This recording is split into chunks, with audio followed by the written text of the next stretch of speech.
Dans le petit village de Kusiri, niché au cœur de la savane africaine, le soleil doré peignait les toits de chaume chaque matin, et le vent jouait des mélodies sur les feuilles du grand baobab.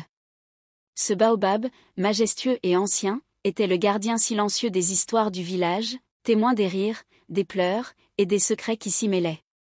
Au pied de cet arbre sacré, vivaient Hawa et Moussa, deux amis inséparables.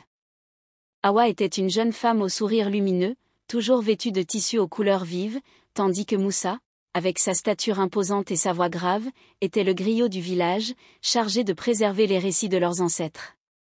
Leur complicité faisait l'envie de tous, ils chantaient ensemble, dansaient lors des fêtes, et partageaient même les rêves les plus fous. Un jour, une grande fête fut organisée pour célébrer la récolte. Le village tout entier s'anima. Les tambours résonnaient, les femmes préparaient des plats épicés, et les enfants couraient autour des danseurs.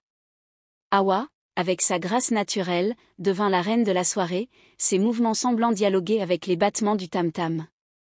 Moussa, quant à lui, contait des histoires héroïques, captivant l'audience avec ses paroles rythmées et son balafon. Mais derrière les sourires éclatants et les chants joyeux, une ombre grandissait. Moussa, d'une voix plus basse que d'habitude, avoua un jour à Hawa qu'il était amoureux d'elle. Mais Hawa, bien qu'émue, lui répondit doucement qu'elle ne voyait en lui qu'un frère.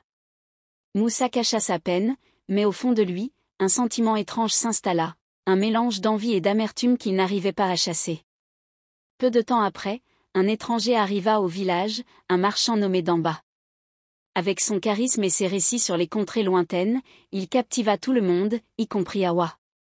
Une amitié naquit rapidement entre eux, et cette proximité éveilla une jalousie incontrôlable chez Moussa. Lors d'une nuit étoilée, alors que tout le village dormait, Moussa, rongé par ses émotions, fit ce qu'il n'aurait jamais cru possible. Il répandit une rumeur selon laquelle Damba n'était pas un simple marchand mais un voleur, venu pour piller leurs récoltes et leurs trésors. La nouvelle se propagea comme un feu de brousse, et bientôt, les villageois, méfiants, demandèrent à Damba de partir. Quand Hawa découvrit que Moussa était à l'origine de cette rumeur, elle sentit son cœur se briser. « Pourquoi, Moussa ?» demanda-t-elle avec des larmes dans les yeux. Mais Moussa, incapable de répondre, détourna le regard, submergé par la honte. Le lendemain, Hawa quitta le village. Elle ne pouvait rester là où la confiance avait été brisée, là où l'amitié s'était transformée en trahison. Moussa, seul sous le grand baobab, sentit le poids de sa culpabilité l'écraser. Les années passèrent, et le village continua de vivre, mais le baobab, autrefois témoin des éclats de rire de deux amis, devint le symbole d'une histoire d'amitié perdue.